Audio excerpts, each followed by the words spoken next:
Hello दोस्तों, स्वागत है आपका श्री गुरु एकेडमी में। मैं मनु वर्मा आपका शुक्रिया हार्दिक अभिनंदन करता हूं।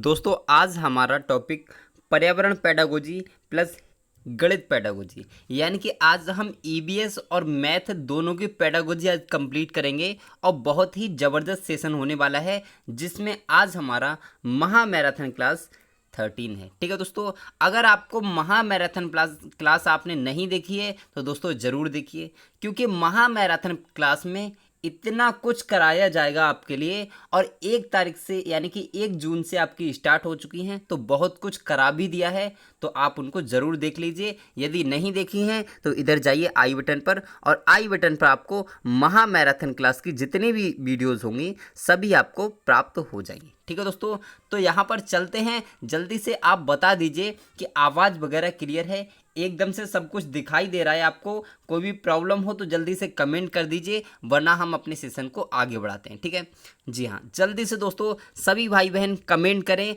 कि एकदम से आवाज़ ठीक है। कोई भी प्रॉब्लम हो तो अभी कमेंट कर दें, फिर बाद में आपको पता है मैं बीच में रुकने का नाम नहीं लेता, क्योंकि मुझे सिर्फ और सिर्फ आपकी तैयारी दिखती है, क्योंकि आपके पास टाइम तो बचा नहीं है। सिर्फ कितना टाइम बचा है? सिर्फ और सिर्फ 25 डेज। ठीक है, 25 डेज, 1-2 दिन मैंने आपको कम लेकर चलता हूं, क्योंकि आपको रेस्ट भी करना होता है। ठीक है, अब हम प्रश्न पर चलते हैं। बहुत बढ़िया दोस्तों, सबने यस किया है, तो यहाँ पर बात करते हैं प्रश्न की।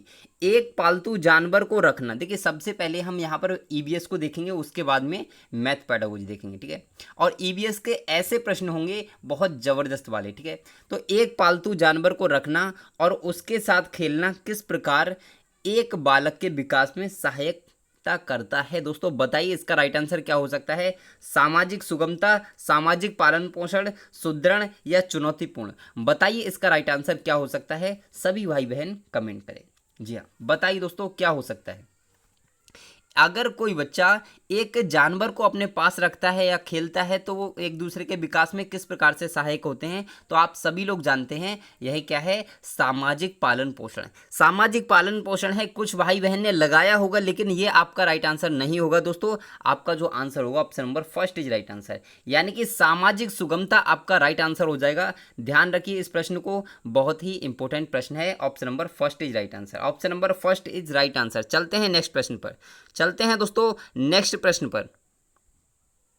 अब अगला दोस्तों इस प्रश्न को देखिए जरा। ये आपका प्रश्न है, यदि आप हिमालय से होकर यात्रा करते हैं तो आपको वहां निम्नलिखित में से किस पादप या किन पादपों को प्राकृतिक रूप में उगते हुए देखने की संभावना है? दोस्तों क्या आपको बांज दिखेगा? देखिए दोस्तों, आपको ओक तो आप समझते हैं, ओक को आपने कई बार पढ़ा होगा, लेकिन ओक को हिंदी में क्या कहते हैं? बांज कहते हैं। तो इसे आप जरूर याद रखिए, कभी कभी आपको हिंदी में दिया होता है। ठीक है, क्या वरुण हो सकता है या फिर आपका चंदन, जिसे सैंडलवुड बोलते हैं? तो बताइए कौन सा आपका सही हो सकता है। यहाँ पर ऑप्शंस हम यहाँ पर देख लेते हैं। ठीक है, क्योंकि ये आपके एक कूट था। ठीक है, अब यहाँ पर ऑप्शंस को देखते हैं। ठीक है, हिमालय की बात करते हैं। यहाँ पर आप बताइए इसका राइट आंसर क्या हो सकता है। मैं पूरा प्रश्न एक ही बार में आपके लिए लगा देता हूँ। जी हाँ, आप बताइए आपका राइट आंसर क्या हो सकता है। क्या आपका 1 और 2 दोनों हो सकता है, यानी कि आपका ओक और वरुंस दोनों हो सकता है, या फिर केवल चंदन होगा, या फिर केवल आपका 1 और 3 यानी कि बांज और चंदन दोनों हो सकते हैं, या फिर आपका पहला, दूसरा और तीसरा सभी हो सकते हैं? तो राइट आंसर कमेंट कीजिएगा दोस्तों। बहुत बढ़िया, एकदम से ध्यान रखिए, एकदम से ध्यान रखिए दोस्तों, क्या है इसका राइट आंसर, क्या हो सकता है? जी हाँ, बताइए जल्दी से कमेंट कीजिएगा कि इसका राइट आंसर क्या हो सकता है। सभी भाई बहन कमेंट करें जल्दी से जल्दी। जी हाँ, बिल्कुल सही, आप सभी लोगों का सही है। ध्यान रखिए इसमें क्या होता है, कुछ लोगों का गलत भी आ रहा है, तो यहाँ पर ध्यान रखिए, वहाँ पर आपको बांज पाए जाएंगे, यानी कि ओक के वृक्ष पाए जाएंगे। ठीक है, देखिए एक चीज़ याद रखिए, ओक और रेगिस्तानी ओक दोनों में डिफरेंस है। ठीक है, अगर हम ओक की बात करते हैं तो ओक तो कई जगह पाया जाता है, लेकिन जो आपका रेगिस्तानी ओक होता है वो मोस्टली आपका ऑस्ट्रेलिया में पाया जाता है। ठीक है, उसकी क्वालिटीज़ आपको कई बार मैंने बताई हैं, तो आप उनको ध्यान रखिए, उससे भी कई बार प्रश्न आता है। अब हम चलते हैं नेक्स्ट प्रश्न पर, और हमारा नेक्स्ट प्रश्न है, पौधे की एक्स नामक प्रजाति होती है। पौधों की एक्स नामक एक प्रजाति होती है, जो बड़ी संख्या में उगते हैं लेकिन वे संसार भर में केवल भारत के बाई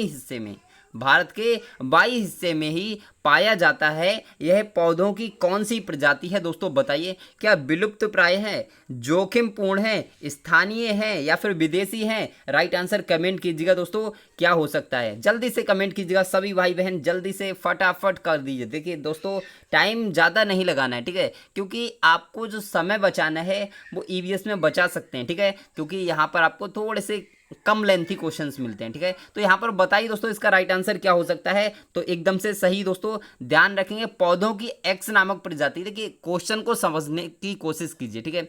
इन्होंने क्या बताया कि पौधों की एक्स नामक एक प्रजाति है, ठीक है, जो बड़ी संख्या में उगते हैं लेकिन वे संसार भर में केवल भारत के बाई हिस्से में ही पाए जाते हैं। तो इसका मतलब क्या है कि वो वहाँ के स्थानीय क्षेत्र में पाए जाते हैं, यानी कि option number C is right answer. बहुत सारे भाई बहन का ये गलत हो गया दोस्तों, तो ध्यान रखिए अभी गलत हुआ कोई दिक्कत नहीं है, लेकिन आने वाले जो एग्जाम है तो एग्जाम टाइम में गलत नहीं होना चाहिए दोस्तों, ठीक है। चलते हैं नेक्स्ट प्रश्न पर, और हमारा नेक्स्ट प्रश्न है, इस टाइप के प्रश्न बहुत आते हैं दोस्तों, तो आप पढ़ लीजिए इसके लिए, ठीक है।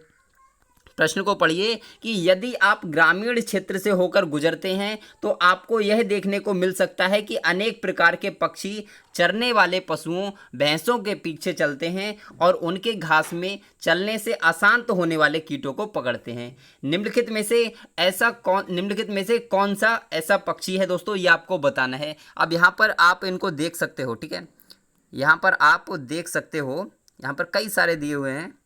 जी हाँ, यहाँ पर मैं स्लाइड के लिए थोड़ा सा यहाँ पे छोटा कर देता हूँ, ठीक है।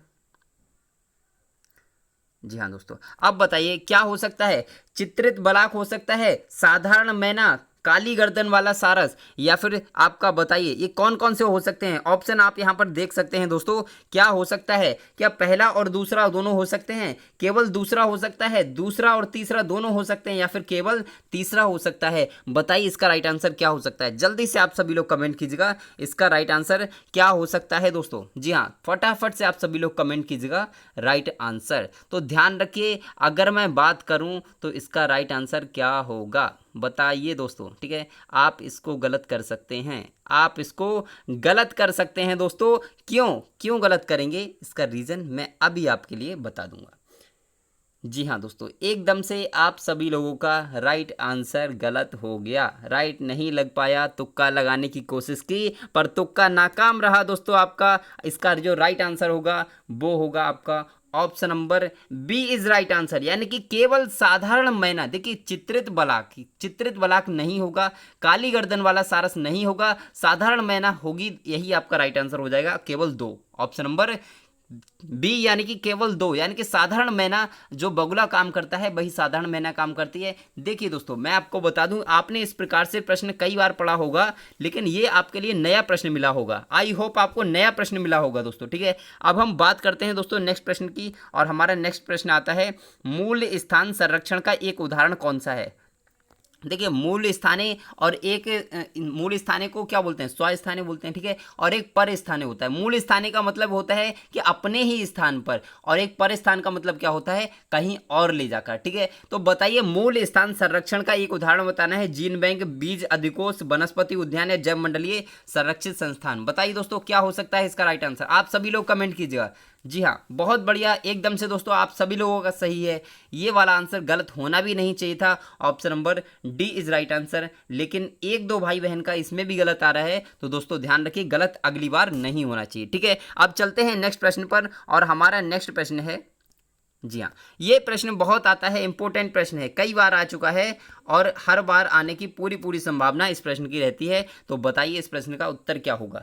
उस वैज्ञानिक का क्या नाम है जिसने सर्वप्रथम मच्छर के पेट के अंदर ताक झांक की और यह सिद्ध किया कि मलेरिया मच्छर से फैलता है, तथा इस अनुसंधान के लिए दिसंबर 1902 में चिकित्सा के लिए इन्हें नोबेल पुरस्कार दिया गया था। दोस्तों यहाँ से आपके 2-3 प्रश्न बन सकते हैं। पहला प्रश्न तो यही बनेगा जो आपको दिया गया है। दूसरा प्रश्न ये बन सकता है कि मलेरिया के बारे में जानकारी किसने बताई कि मलेरिया मच्छरों से फैलता है, ये भी प्रश्न बन सकता है। तीसरा प्रश्न ये बनेगा कि ऐसे कौन थे जिनको मलेरिया की बीमारी के बारे में बताया इन्होंने, और उसी चक्कर में इनको नोबेल पुरस्कार मिला 1902 में। तो ये भी एक प्रश्न बन सकता है। ठीक है, तो कई प्रकार से प्रश्न बन सकता है, तो ध्यान रखिए। इनके ऑप्शंस जरा हम देख लेते हैं। ठीक है, ऑप्शंस क्या हैं दोस्तों? क्या वो चार्ल्स डार्विन थे, ग्रेगर जॉन मिंडल थे, जॉर्ज मिस्टल या फिर रोनाल्ड रॉस? ठीक है, तो बताइए इसका राइट आंसर क्या होगा। तो आप दो को तो काट ही सकते हो, यानी कि डार्विन नहीं थे, ग्रेगर जॉन मिंडल नहीं थे, अब बचे आपके जॉर्ज मिस्टल और आपके रोनाल्ड रॉस। तो बताइए राइट आंसर क्या होगा। तो आप सभी लोगों का सही होना चाहिए, किसी का भी गलत नहीं होना चाहिए। ये कौन थे? रोनाल्ड रॉस थे। कौन है थे दोस्तों? Ronald Ross. इन्होंने क्या किया था?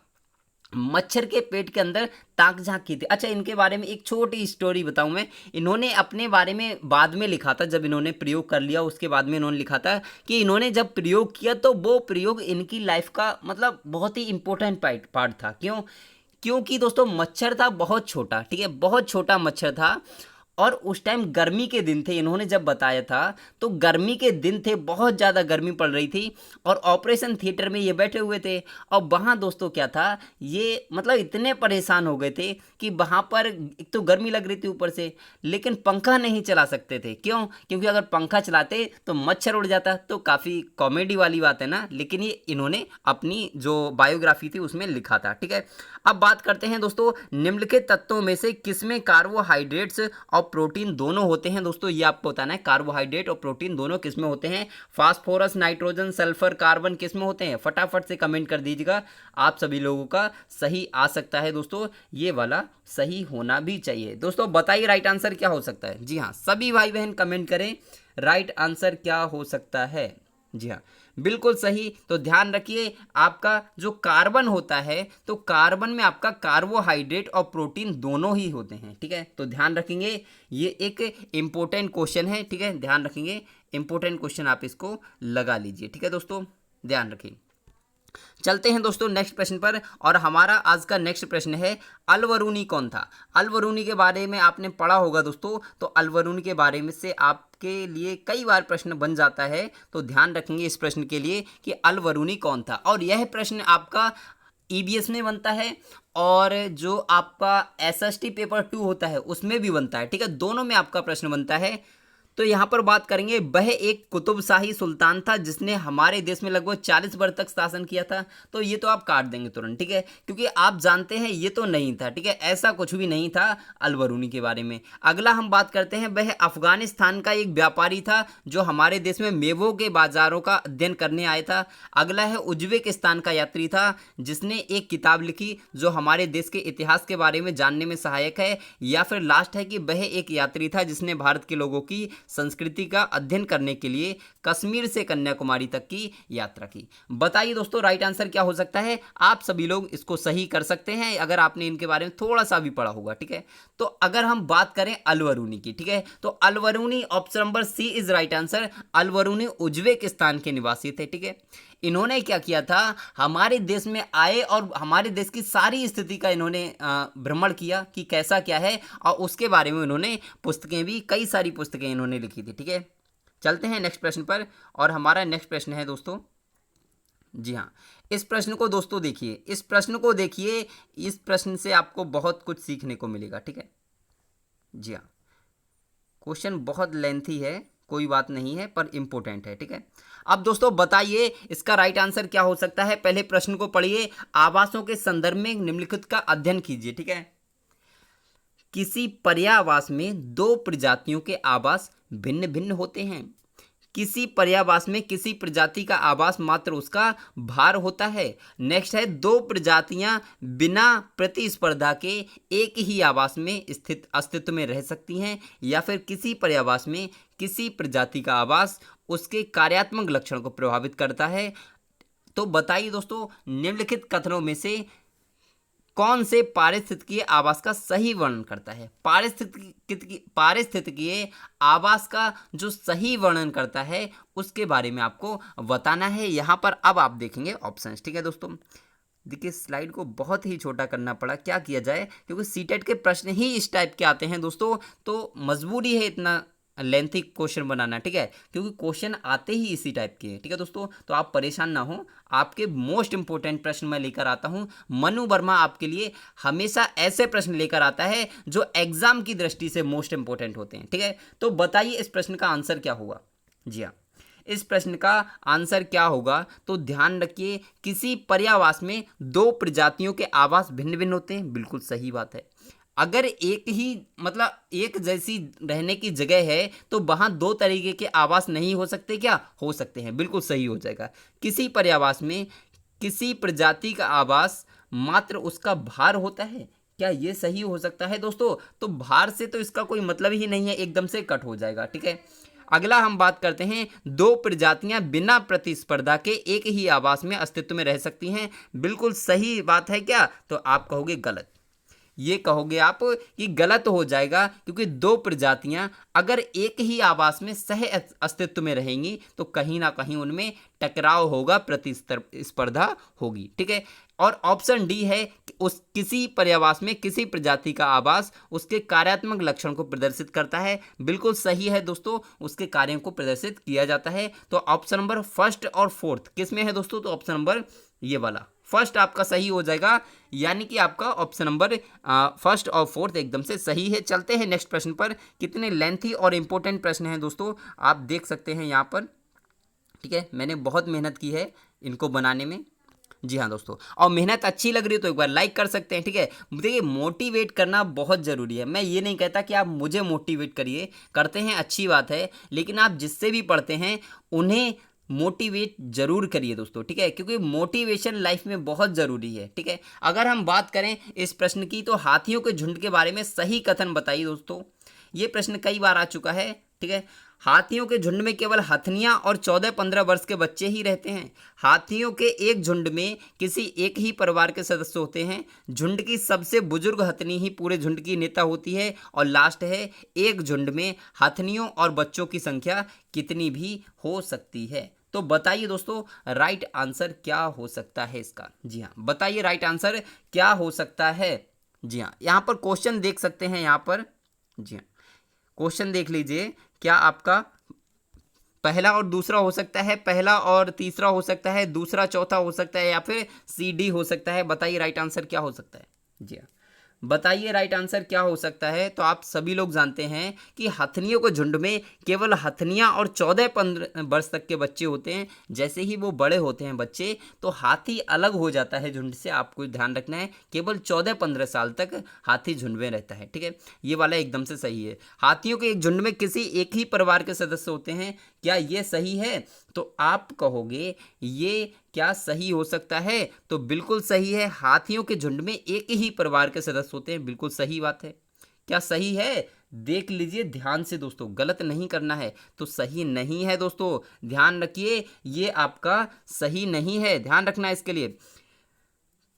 जो हाथियों का झुंड होता है उसमें कितने भी परिवार के सदस्य हो सकते हैं, उससे कोई मतलब नहीं है। झुंड की सबसे बुजुर्ग हथनी ही पूरे झुंड की नेता होती है, ये बात बिल्कुल सही है। एक झुंड में हथनियों और बच्चों की संख्या कितनी भी हो सकती है? नहीं, कितनी भी नहीं हो सकती। ठीक है, ज़्यादा से ज़्यादा ऐसे हो सकती है 15 से 20 के बीच में हो सकती है, इससे ज़्यादा नहीं होती। यानी कि ऑप्शन नंबर 1 और सी, यानी कि ए और सी कहाँ है? तो ऑप्शन नंबर बी में है। ठीक है, option number B is right answer. चलते हैं नेक्स्ट प्रश्न पर। और प्रश्न अच्छे लग रहे हैं ना? तो अच्छे लग रहे हो दोस्तों तो एक बार लाइक कर दीजिए, एक बार लाइक कर दीजिए यदि प्रश्न अच्छे लग रहे हों तो। ठीक है, अब चलते हैं नेक्स्ट प्रश्न पर।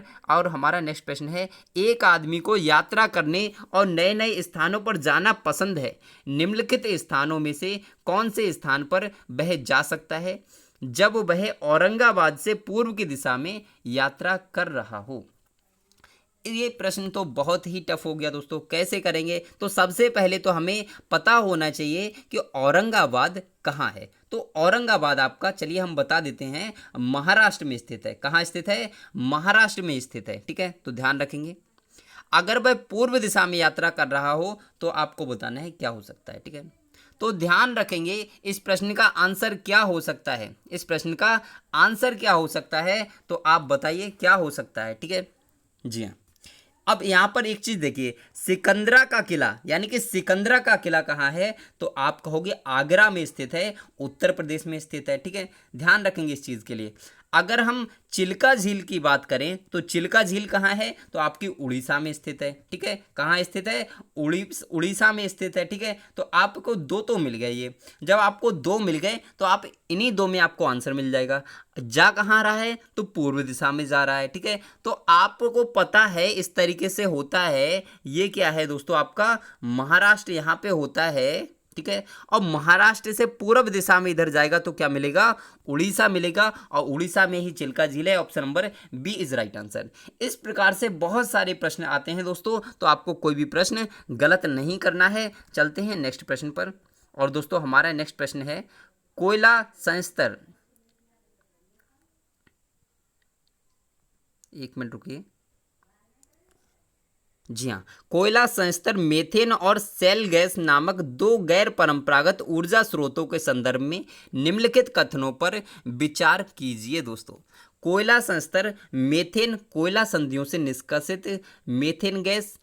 देखिए इसको थोड़ा सा समझेंगे। ठीक है, समझना बहुत जरूरी है प्रश्न के लिए कि कोयला संस्तर मेथेन, कोयला संधियों से निष्कर्षित मेथेन गैस है को, जबकि सेल गैस केवल प्रोपेन और ब्यूटेन का एक मिश्रण है जो सूक्ष्म कणिक अवसादी सेलों से निष्कासित की जाती है।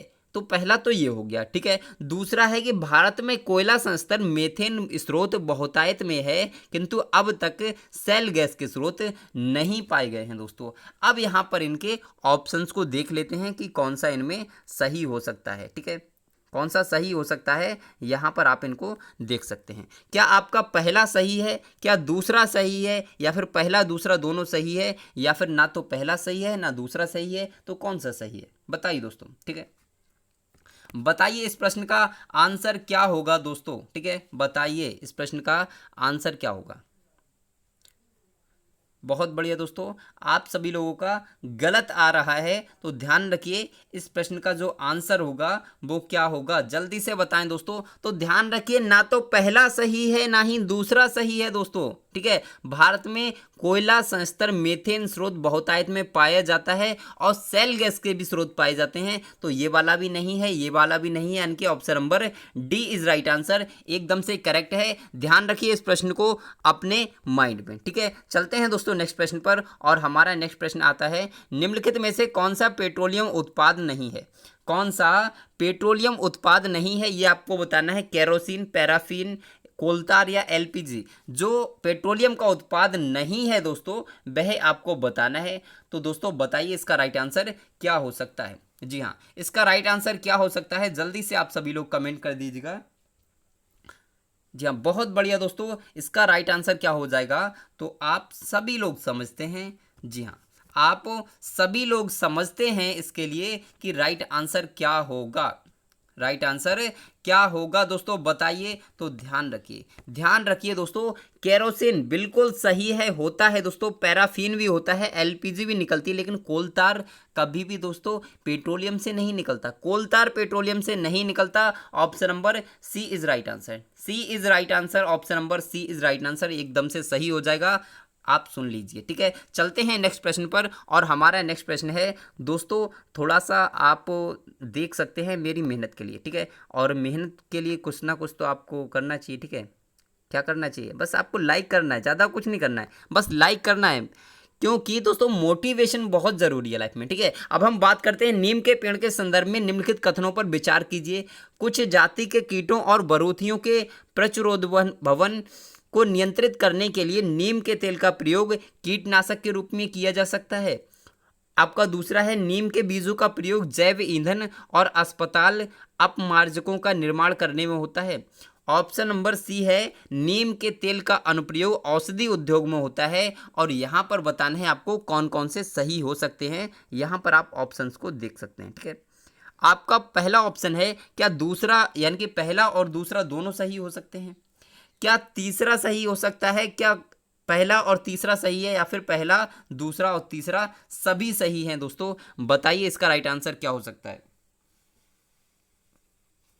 जी हाँ दोस्तों, बताइए इसका राइट आंसर क्या हो सकता है। सभी भाई बहन जल्दी से कमेंट करें, और लाइव क्लास का शेड्यूल अगर नहीं पता हो तो सुन लीजिए। सुबह आपको यानी कि दोपहर में 12 बजे आपको लाइव क्लास मिलेगी, और आपको रात शाम को 4 बजे एक लाइव क्लास मिलेगी, और एक लाइव क्लास आपको रात्रि में 9 बजे मिलेगी, जो अभी आपकी चल रही है। ठीक है, तो पर डे का शेड्यूल है ये, तो ध्यान रखिए। अब हम बात करते हैं इस प्रश्न की, तो इस प्रश्न का उत्तर क्या होगा। तो कुछ जाति के कीटों और बरयुथियों के प्रचुर उद्भवन को नियंत्रित करने के लिए नीम के तेल का प्रयोग किया जाता है। बिल्कुल सही बात है कि जहां पर कीड़े वगैरह लग जाते हैं तो वहां पर क्या करते हैं, नीम के तेल का प्रयोग कर सकते हैं। नीम के बीजों का प्रयोग जैव ईंधन और अस्पताल में अपमार्जकों का निर्माण करने में होता है। बिल्कुल सही है।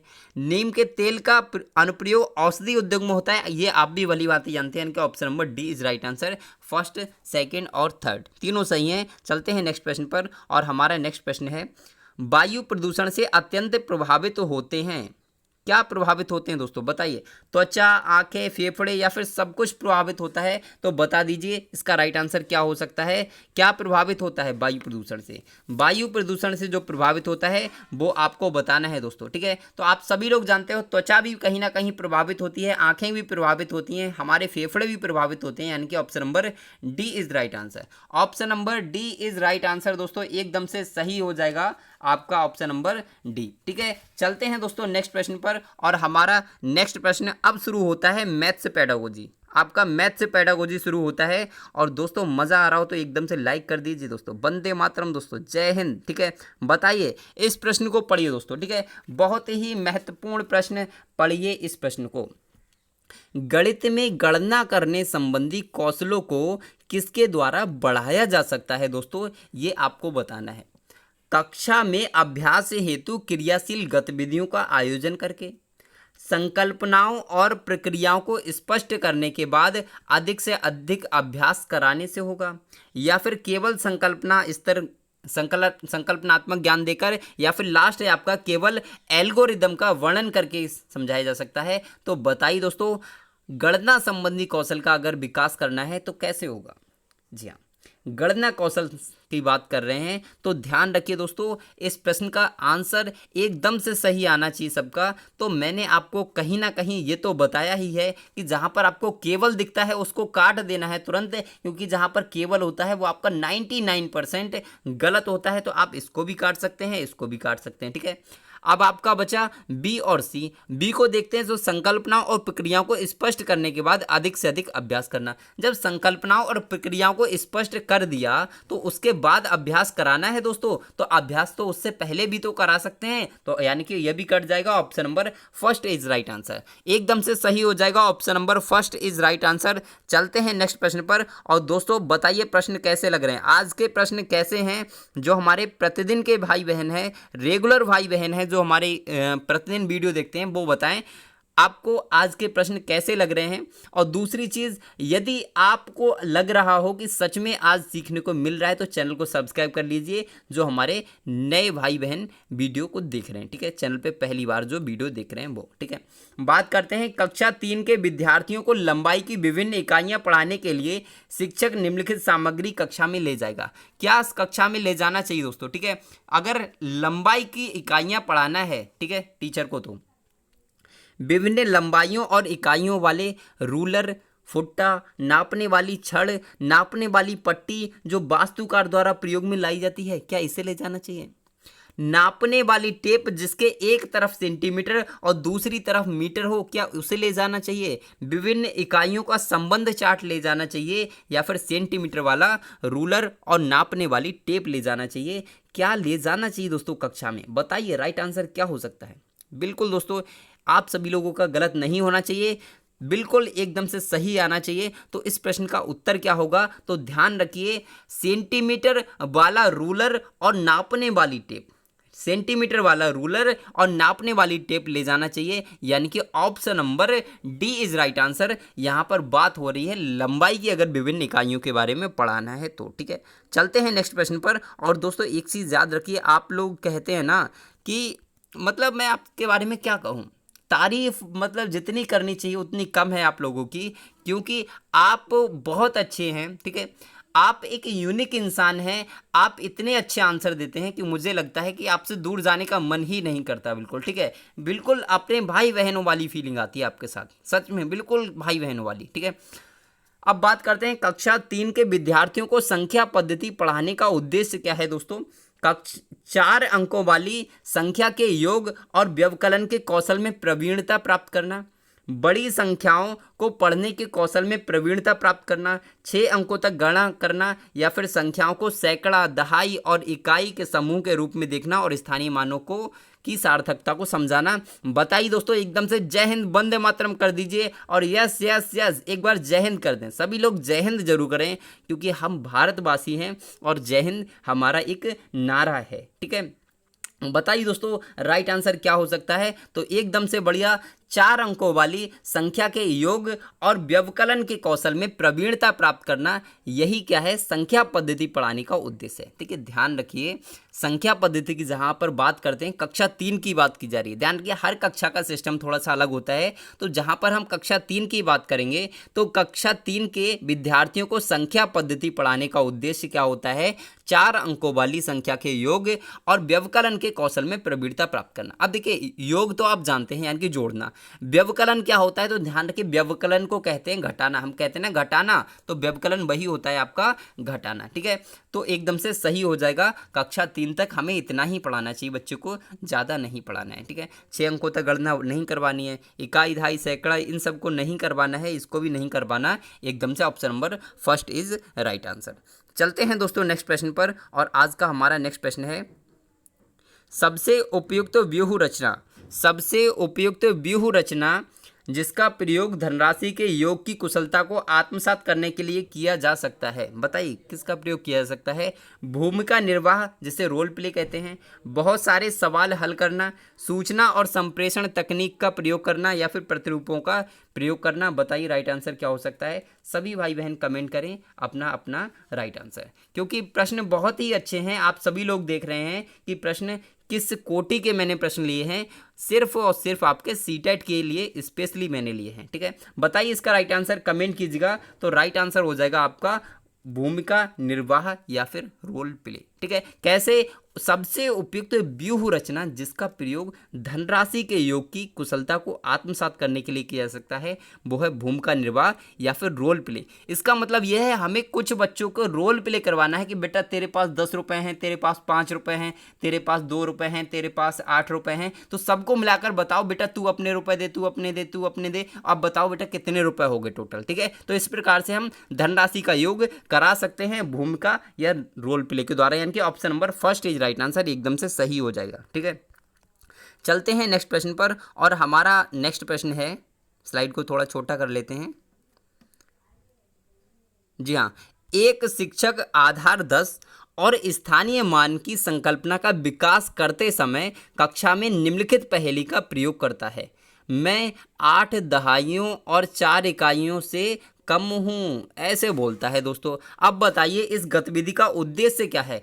आधार 10 और स्थानीय मान की संकल्पना को दृढ़ करना, योगात्मक आकलन करना, विद्यार्थियों को दहाई और इकाई की संकल्पना से परिचित कराना, या फिर कक्षा में कुछ मजा करना और एक रास्ता को तोड़ना। बताइए दोस्तों राइट आंसर क्या हो सकता है। जी हाँ, सभी भाई बहन कमेंट करें, ये वाला गलत होना भी नहीं चाहिए, एकदम से सही है, एकदम से सही है दोस्तों, सभी का राइट आंसर आना चाहिए। बिल्कुल दोस्तों सही, फर्स्ट यानी कि option number first is right answer. आधार 10 और स्थानीय मान की संकल्पना को दृढ़ करना, इसका राइट आंसर हो जाएगा ऑप्शन नंबर फर्स्ट। जय हिंद दोस्तों, वंदे मातरम। एकदम से अगर लग रहा हो कि मेहनत अच्छी है और अगर मतलब कहते हैं ना धुआं धुआं हो गया, सच में धुआं धुआं हो गया हो, तो बताइए एक बार लाइक करके। ठीक है, लाइक करके अपना जवाब ज़रूर दें। ठीक है, अब बात करते हैं अगले प्रश्न की। तो योग और व्यवकलन पर आधारित शब्दों में दिए गए सवालों को हल करने की विद्यार्थियों की दक्षता का आकलन करने के लिए आकलन के शीर्षक क्या है दोस्तों, आपको बताना है। ठीक है, क्या बताना है कि आपको योग और व्यवकलन यानी कि जोड़ और घटाना पर आधारित शब्दों में सवालों को हल करने वाला, ठीक है, दक्षता बतानी है। सवाल का बोधन और सही जवाब लिखना, सवाल की पहचान, सही संक्रिया निष्पादित करना, गलत या आंशिक रूप से सही पूर्णतः सही, या फिर सवाल का बोधन, निष्पादित की जाने वाली संक्रिया की पहचान, समस्या का गणितीय रूप में निरूपण, सवाल का समाधान और प्रस्तुतिकरण क्या हो सकता है इसका राइट आंसर। तो ध्यान रखिए, इस प्रश्न का राइट आंसर होगा आपका ऑप्शन नंबर कौन सा, बी इज राइट आंसर। गलत हो जाएगा दोस्तों, ध्यान रखिए गलत हो जाएगा एकदम से, ऑप्शन नंबर फर्स्ट तो होगा ही नहीं, और गलत है क्योंकि आंशिक रूप से पूर्ण सत्य नहीं, बिल्कुल गलत हो जाएगा। Option number D is right answer.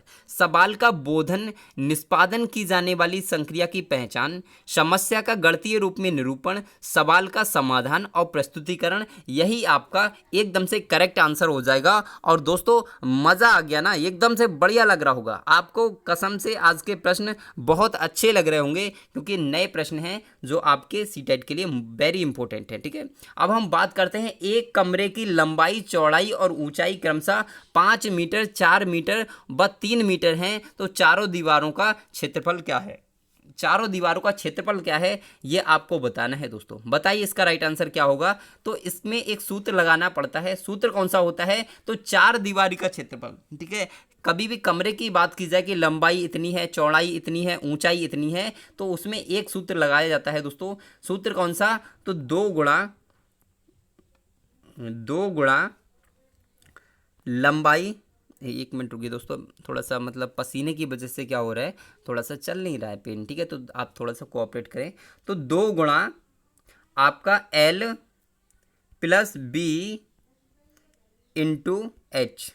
ठीक है, ये आपका सूत्र होता है, थोड़ा सा मिस प्रिंट हो रहा है तो आप उसको कोऑपरेट करेंगे। ठीक है जी हाँ, 2 गुणा L plus B into H, ये आपका सूत्र होता है। तो यहाँ पर 2 तो आपका है ही, ठीक है, ये आपका 2 है, गुणा L की जगह पे यानी कि लंबाई कितनी दी है, तो आपका वो 5 दी है। ठीक है, और आपका B यानी कि B क्या होता है, तो आपका वो B यानी कि चौड़ाई कितनी दी है, तो चौड़ाई आपकी 4 मीटर दी है। ठीक है, 4 मीटर हो गई। ठीक है, और आपका ये कितना दिया है ऊंचाई, तो ऊंचाई आपकी 3 मीटर दी है, यानी कि गुणे में 3 लगा देंगे। ठीक है, अब हम बात करते हैं तो आपका ये हो जाएगा 5 और 4 9, 9 दूनी 18 और 18 तियाँ, बताइए दोस्तों 18 तियाँ 54, एकदम से राइट आंसर हो जाएगा आप सभी लोगों का। कुछ भाई बहन का आ भी गया तो थोड़ा सा ध्यान रखेंगे। Option number B is right answer, option number B is right answer, एकदम से सही हो जाएगा। चलते हैं नेक्स्ट प्रश्न पर, और आज का हमारा नेक्स्ट प्रश्न है, गणित की पाठ्यपुस्तक का आवश्यक अंग क्या है। क्या है दोस्तों बताइए। अवधारणाओं का स्पष्टीकरण, अवधारणाओं की क्रमबद्धता, अवधारणाओं को व्यावहारिक जीवन से जोड़ना, या फिर उपयुक्त सभी। बताइए दोस्तों राइट आंसर क्या है। आप सभी लोगों का सही है, और ये गलत भी नहीं होना चाहिए क्योंकि बहुत ही मोस्ट इंपॉर्टेंट प्रश्न है। तो गणित की पाठ्यपुस्तक का आवश्यक अंग है अवधारणाओं का स्पष्टीकरण, बिल्कुल सही है। अवधारणाओं की क्रमबद्धता, क्रमबद्ध तरीके से किस प्रकार रखना है, ये भी होता है। अवधारणाओं को व्यावहारिक जीवन से जोड़ना भी होता है, यानी कि option number D is right answer, एकदम से सही हो जाएगा। ठीक है, चलते हैं नेक्स्ट प्रश्न पर। और दोस्तों इतना पढ़ने के बाद यदि आपको लगता है कि वाकई में कुछ दम है इस चैनल में, श्री गुरु एकेडमी में कुछ दम है, मनु वर्मा में कुछ दम है, तो चैनल को सब्सक्राइब कर लीजिए, बेल आइकन को प्रेस कर दीजिए, जिससे कि आपको नोटिफिकेशन प्राप्त होता रहेगा। ठीक है, अब हम बात करते हैं, एक विद्यार्थी गिलास में भरे हुए पानी को गिलास का आयतन बताता है। छात्र को क्या स्पष्ट नहीं है दोस्तों, क्या स्पष्ट नहीं है वो आपको बताना है। जो स्पष्ट नहीं है वो आपको बताना है। आयतन की अवधारणा, आयतन की माप, आयतन का सूत्र, या फिर आयतन की इकाई। ये तो बहुत ही सिंपल मतलब चिंदी सा प्रश्न है यार, सबका सही होना चाहिए। तो ध्यान रखिए सभी का सही भी आ रहा है, एकदम से राइट आंसर क्या है, तो option number first is right answer. यानी कि उसे आयतन की अवधारणा ही नहीं पता है, वो आयतन ही नहीं जानता क्या है। ठीक है, तो एकदम से option number first is right answer हो जाएगा। चलते हैं नेक्स्ट प्रश्न पर, और हमारा नेक्स्ट प्रश्न है, एनसीएफ 2005 किस पर बल देता है। रटने पर, करके सीखने पर, सूत्र याद करने पर, या फिर सवाल हल करने पर। बताइए दोस्तों राइट आंसर क्या है कि एनसीएफ 2005 किस पर बल देता है, ये आपको बताना है। जी हाँ, बताइए दोस्तों, रटने पर, करके सीखने पर, सूत्र याद करने पर, या सवाल हल करने पर। तो आप सभी लोगों का एकदम से सही है। और दोस्तों लाइव क्लास का शेड्यूल एक बार मैं बता देता हूं आपके लिए। क्या है लाइव क्लास का शेड्यूल, तो आप सभी लोग जानते हैं, दोपहर में 12 बजे, शाम को 4 बजे और रात्रि में 9 बजे आपके लिए लाइव क्लास मिलती है। प्रतिदिन। ठीक है, तो कहीं जाना नहीं है, सिर्फ और सिर्फ आप बने रहिए मनु वर्मा और श्री गुरु एकेडमी के साथ। यहीं से आपको 105 प्लस का स्कोर अचीव कराया जाएगा हर हालत में। ठीक है दोस्तों, तो ध्यान रखेंगे आप इसके लिए। ठीक है, हम यहाँ पर आपके लिए दिन रात मेहनत करने के लिए तैयार हैं, लेकिन बस आपका साथ चाहिए दोस्तों। ठीक है, तो इसका राइट आंसर होगा option number B is right answer. आप सभी लोग जानते हैं इस प्रश्न का उत्तर option number B is right answer. NCF 2005 ने क्या कहा था, तो करके सीखने पर बल दिया था। ठीक है, अगर हम इसमें बात करते हैं कार्य निदेशक कौन थे एनसीएफ 2005 के, तो आप कहेंगे कृष्ण कुमार थे। कौन थे? कृष्ण कुमार थे दोस्तों, ध्यान रखिए कार्य निदेशक। और किसकी अध्यक्षता में बनाई गई थी, तो आप कहोगे प्रोफेसर यशपाल। दोनों अलग अलग हैं, तो आप इनको ध्यान रखेंगे। ठीक है, अब हम बात करते हैं दोस्तों आज के टॉपिक की। ठीक है, तो आपको बताना है कि आपके कितने प्रश्न हुए, ईवीएस और मैथ दोनों में कितने प्रश्न सही हुए, आपको कमेंट करके बताना है। क्योंकि आज का सेशन हम इतना ही रखेंगे, टाइम भी बहुत हो चुका और गले में भी दर्द होने लगता है। आप भी समझते हैं, हम भी इंसान हैं यार। ठीक है, तो ध्यान रखिए दोस्तों, आज के लिए बस इतना ही रखते हैं, फिर मिलते हैं एक नेक्स्ट वीडियो में नेक्स्ट टॉपिक के साथ। तब तक के लिए खुश रहिए, मस्त रहिए, मुस्कुराते रहिए दोस्तों, और तैयारी करते रहिए। तो ठीक है दोस्तों, बाय बाय।